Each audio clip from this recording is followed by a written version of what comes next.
자, 이제 다냐 선생도 단타 잘한다라는 거 입증해야 되겠죠. 거래량이라는 게 뭐냐? 많은 분들이 거래량에 대해서 궁금해 하세요. 저는 여러분들이 거래량을 판단할 때 제일 쉽게 이해할 수 있는 부분은 결국에 거래량이라는 것은 돈의 유출입을 나타내는 막대 그래프다. 저는 이렇게 설명드리면 여러분들이 이해하실 수 있고, 자, 그러면 대량 거래란 무엇이냐? 평균 최근 일주일, 최근 20일 일평균 거래량 대비 100% 이상 거래가 증가되는 부분들을 우리가 거래량이라고 볼 수 있거든요. 그러면 여러분들 잘 아시는 것처럼 이 거래, 특정일 시점에서의 대량 거래는 어떤 모멘텀이 부각될 수 있거나 호재성 기사나 악재 기사 이런 것들이 나왔을 때 주가의 방향성을 전환시키는 시점에서 대량 거래가 나와요. 그러면 뭐 안 좋은 것들이 뭐가 있죠? 유상증자, 주주배정 유상증자 공시만 나오면 개파락해서 결국에 대량 거래가 수반되죠. 자, 반대로 이제 수주라든가 이런 호재성 기사라든가 보도 공시가 나왔을 때는 대량 거래가 수반되죠. 왜 그러냐면 이제 시장에서 위험을 회피하기 위한 매도, 그 중에서도 또 개파락해서 낙폭이 크게 하락했기 때문에 그 안에서 단기 트레이딩을 하려고 하는 단기 스캘퍼라든가 이런 투자자들이 들어오긴 거래가 굉장히 활발하게 돼요. 반대로 호재성 기사에서는 짧게 이익을 추구하기 위한 스캘핑 쪽들이 많이 온다라는 거죠. 그럼 여러분들이 보셔야 될 거, 대량 거래가 오늘 상황에서 대량 거래가 수반됐다. 즉 오늘 같은 경우도 보면 대량 거래 수반된 부분들이 결국에 비만 당뇨죠. 뭐 지금 우리가 인벤티지랩이라든가 그 다음에 블루엠텍이라든가 그 다음에 여러 이런 것들이 움직였어요. 그 다음에 또 국회의장 관련 주식 테마주들도 거래가 수반됐어요. 그러면 이 거래량을 봤을 때 대량 거래가 나왔을 때 추가적으로 이 거래량이 주가 상승 쪽으로 갈 거래량이냐, 즉 돈이 유입된 거냐, 아니면 그동안 저가에서 매집했던 주체들이 전량 차익 실현하는 매도 거래냐, 즉 자금이 유출된 거래냐, 요거만 판단하면 돼요. 대량 거래에서는 여러분들이 자금이 유입됐다라고 판단하면 매수로 들어야 되겠죠. 그러면 자금이 유입된 거는 어떻게 판단하죠? 바로 당일 매매 창구들, 각 증권사들이 매수도 있고 매도도 있죠. 매매 공방이 치열한 상태에서 그날 매수 거래량 대비 순매수가 15% 넘으면 그거는 매집 주체로 볼 수 있다고 저 개인적으로 정의를 내렸다고 말씀드렸어요. 그렇다면 대량 거래 뭐 장대 음봉이 나오든 장대 양봉이 나오든 대량 거래에서 매집 주체가 있다. 근데 이 매집 주체 평단보다 현재 주가가 낮다. 그러면 여러분들은 매수하시겠습니까? 매도하시겠습니까? 저는 당연히 저위험, 즉 누군지 모르지만 주포보다 싸게 살 수 있다는 것은 주포가 손절하지 않는 이상 올리기 때문에 주가가 단기적으로 상승할 여력이 굉장히 크다라는 거죠. 그래서 저는 이런 것들은 매수한다라는 것이고, 또 대량 거래에서 이것이 현금이 유출됐다, 즉 매집 주체가 없다라고 판단하면 결국에는 이 부분은 빠져나간 거예요. 이따가 여러분들 보시면 에이징랜드 오늘 장중에 상한가 갔어요. 에이징랜드 같은 경우는 저희 역시도 오늘 매수했고 우리 일도 양단에서도 어제 말씀드렸던 그런 주식인데 상한가 갔음에도 불구하고 이거는 매도하자라고 말씀드렸던 건 뭐냐면 창구를 이따 보시면 매집 주체가 없고 매도 주체만 있기 때문에 이 부분은 상한가 오래 지키지 못할 거다. 매도하자라고 말씀드렸던 거예요. 그러면 거래량이라는 거는 대량 거래가 나오기 전에 평상시 봤을 때 거래량이 바닥이다. 이거는 어떤 의미냐면 시장에서 소외가 됐어요. 왜냐하면 물린 사람들이 너무 많아. 고점 대비 현재 주가 아까 원택처럼 3분의 1 토막 났으면 주가가 상한가도 매도가 그렇게 안 나와요. 왜? 상한가 가봤자 간의 기별도 안 나오죠.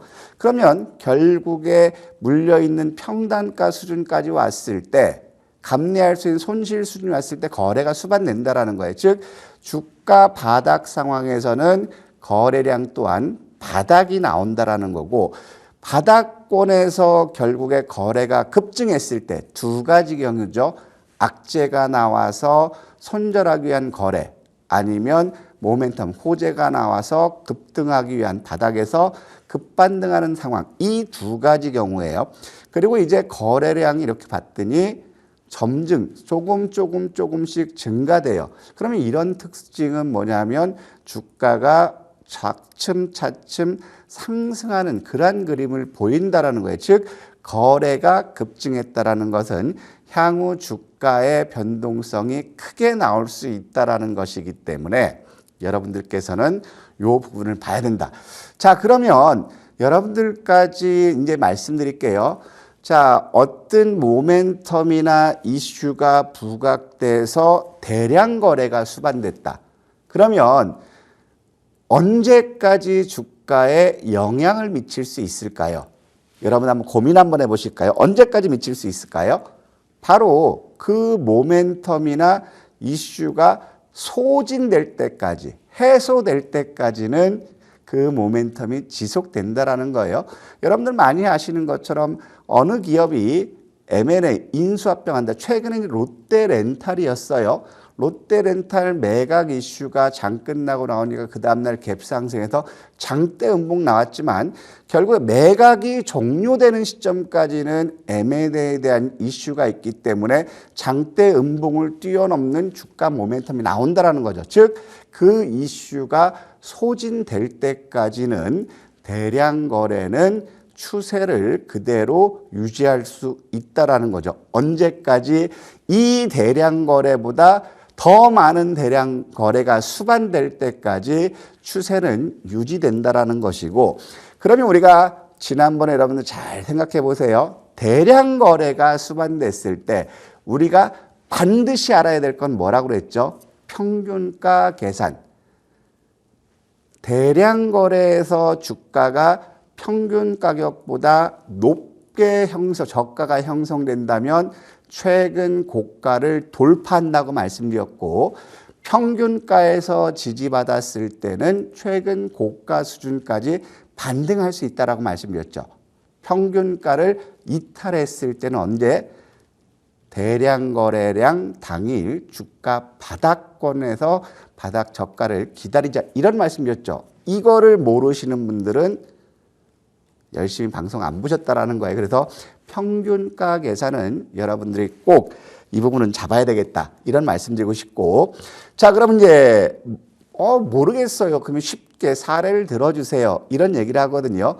자, 지금 말씀드렸던 것처럼 대량 거래는 우리가 모멘텀 소멸까지는 상승 모멘텀이 유지되고 있다라는 거예요. 그러면 어제 시점에서 시장에 관심을 받았던 게 뭐죠? 국회의원들, 정치인들 중에서 신뢰도가 1위고 파란 넥타이 역시도 의미 있는 거다. 즉 시장의 관심이 굉장히 높았던 게 국회의장 관련주였죠. 우원식 국회의장 관련주들. 자, 그러면 우원식 국회의장의 신뢰도 1위라는 것은 어제 하루로 딱 종치고 소멸된 것일까요? 아니면 신뢰도 1위는 지속될 수 있는 걸까요? 그래서 여러분들이 봤을 때 신뢰도가 지속된다면 오늘 대량 거래가 나왔을 때도 자, 이 부분이 모멘텀이 유지됐기 때문에 볼 수 있다라는 거죠. 그러면 여러분들 보시는 것처럼 국회의장 관련주로 시장에서 부각받은 부분들이 뱅크웨어 글로벌이라든가 효성 ONB라든가 코오롱 모빌리티라든가 NVH라든가 그 다음에 코오롱이나 많은 종목들이 있었어요. 그러면 우리가 한번 봐야 될 게 효성 ONB나 코오롱 모빌리티를 보면 여러분들 보시면 이 부분을 보자라는 거예요. 자, 효성 ONB라든가 우리가 보면 효성 ONB 어제 오늘 봤을 때 효성 ONB 같은 경우는 매집 주체로 볼 수 있는 게 삼성 이거 하나밖에 없어요. 대략적으로 보면 약 18% 정도 되기 때문에 매집 주체는 있고 또 여기서 보면 급등했던 게 효성 ONB 코오롱 모빌리티를 한번 보면 자, 코오롱 모빌리티 같은 경우는 매집 주체가 그렇게 없어요.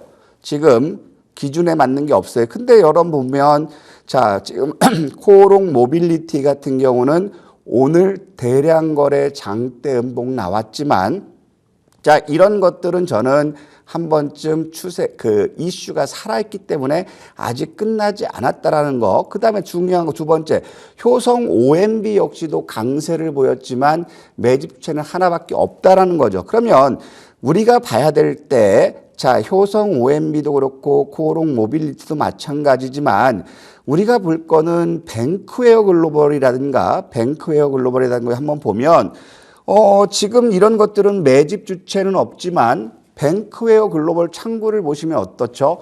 뱅크웨어 글로벌 보면 오늘 주가가 크게 흔들렸지만 KB증권 같은 경우는 매집률이 70%가 넘고 삼성증권 같은 경우는 매집률이 90% 가까이 돼요. 그 다음에 지금 다른 것들 없죠. 그러면 매집률이 강한 주체 KB라든가 삼성증권이 매수했다. 그럼 여러분들 오늘 이러한 장대 음봉이 나오더라도 자, 이거 오늘 주가 상승에서 봤을 때 이거 추세 끝난 걸까요? 여러분들 이거 끝났다고 판단되세요?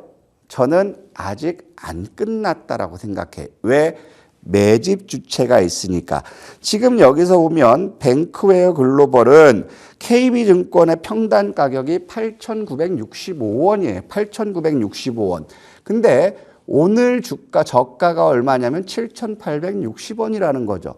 그러면 내일 KB라든가 삼성증권이 추가 매수해서 단가를 낮추면 단가 이상으로 주가는 올릴 수 있다라는 거죠. 그렇기 때문에 여러분들께서 보셨을 때 이러한 대량 거래는 이슈가 소멸될 때까지 주가 상승 모멘텀을 지속적으로 간다라는 거고 또 오늘 나왔던 게 모빌리티 나왔던 부분이 어떤 거였냐면 NVH 코리아예요.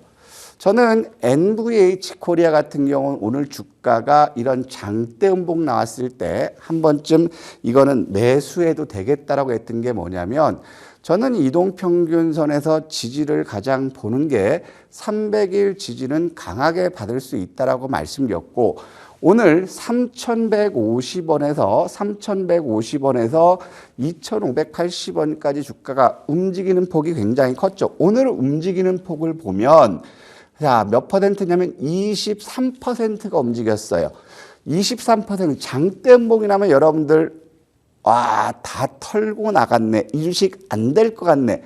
굉장히 두렵잖아요. 그러면 우리가 봐야 할 거, 얘 같은 경우는 당연히 평균가를 깼죠. 장대 음봉이니까. 그러면 우리가 보는 것도 이런 것들은 300일 이탈 손절 기준을 일단 잡고 매수를 해야 되는데 매수하기 전에 우리가 판단해야 될 게 뭐가 있죠?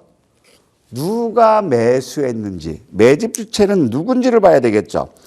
자, 지금 매집 주체를 보니까 NVH 코리아는 자, 296만 주, 약 297만 주를 매수했는데 순매수가 약 78만 주예요. 그럼 여러분들 매집 주체는 있나 없나요? 이건 당연히 있다. 그러면 NVH 코리아의 이 77만 9천 주 키움은 물려 있을까요? 아니면 이익이 난 상태일까요?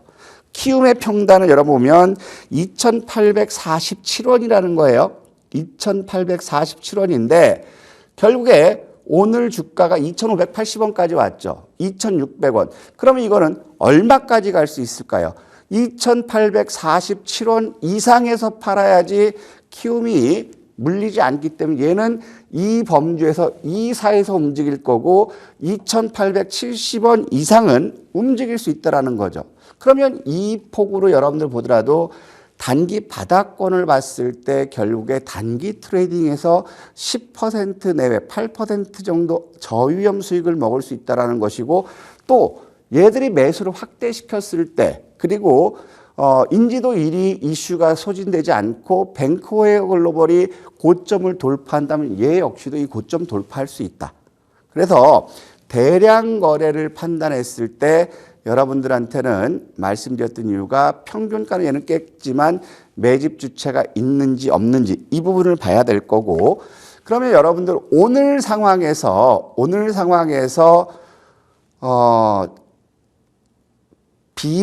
비만들은 거래가 많이 나왔고 그 다음에 오후 들어서 이슈화된 게 어느 섹터죠 여러분들?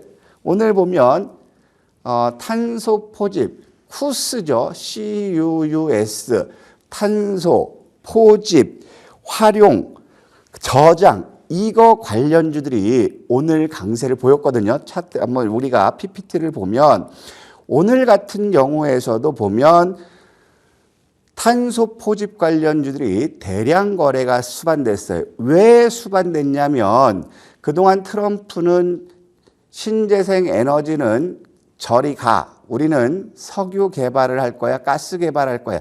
이쪽으로 했는데 오늘 트럼프하고 머스크가 탄소 포집과 활용 저장 분야에 대해서 지속적으로 투자하겠다. 즉 결국에 기후 변화에 따른 그 부분을 방기할 수 없다라는 거죠. 그러면 이제 쿠스 관련주들은 장기적으로 소외받은 상태예요. 소외받았기 때문에 평상시 거래량이 작았을까요? 많았을까요? 당연히 고점 대비 3분의 1 정도 하락한 그런 국면이기 때문에 주가는 바닥권이기 때문에 거래가 바닥일 거라는 거죠. 이런 상황에서 이제 여러분들이 판단해야 될 게 자, 지금 그 CUS 관련, 쿠스 관련주들로 지금 했던 부분이 최근 대장으로 부각된 게 에어레인이었죠. SK와 삼성이 대주주로 있다. 그 다음에 전통 그 쿠스 관련주들은 그린 케미칼이라든가 유니드, 에코바이오, 뭐 에코아이, SGC 에너지, 캠트로스 이런 것들이 부각됐어요. 그렇기 때문에 오늘 여기서 보면 먼저 움직였던 것도 반영한 거는 에어레인이 먼저 움직였어요. 에어레인 같은 경우는 저희가 말씀드렸던 건 대량 거래에 의해 평균가 수준이면 우리가 매수해보자라고 해서 지난 13일 시점에서 이제 매수해보자고 했는데 우리가 원하는 가격대 오지 못했어요. 못해가지고 이번 체결되지 않았지만 결국에 거래 급감하고 소기명 나왔고 평균가 수준에서 지지받고 반등 얘가 신규 상장에서 대장으로 나왔어요. 그러면서 지금 움직였던 게 어떤 거냐면 에코바이오라든가 에코바이오 이 부분도 같은 거였고 그린 케미칼이 움직였죠. 그러면 지금 우리가 봤던 것처럼 이들 섹터들 PPT를 다시 띄워놓고 본다면 대장과 후발주자들 에어레인과 그린 케미칼, 유니드, 에코아이는 대장주 맥락이었고 후발은 SGC 에너지라든가 에코바이오, 캠트로스라고 말씀드렸어요. 그래서 지금 보면 매집표를 한번 보면 다음 PPT를 보면 매집표를 봤을 때 거래가 주가 바닥이기 때문에 거래 바닥이라는 거예요. 쭉 보니까 대장인 에어레인 같은 경우는 매집률이 뭐 21%. 근데 쭉 보니까 높은 게 에코아이의 매집률 좋고 거래량은 많지 않죠. 순매수. 그다음에 유니드 거래대 좋고 그 다음에 SGC 에너지 굉장히 좋네요. 그리고 캠트로스 에코바이도 높네요. 거래가 없지만 이런 종목군들은 주가 상승할 그러한 모습들 보이죠. 지금 그린 케미칼 역시도 최근 거래 대비 급증한 부분이기 때문에 이 평균가 지지하면 결국에 300일까지 움직일 수 있다라는 것이고요. 또 지금 보면 에코아이 같은 것도 보면 어때요? 거래가 주가가 바닥이었죠. 그렇기 때문에 최근 들어서 급증한 주식들, 이슈가 살아있는 주식들, 그 다음에 평균가 지지하는 거는 매수해보자. 이 말씀 드리고 싶습니다. 여기서 마치도록 하겠습니다.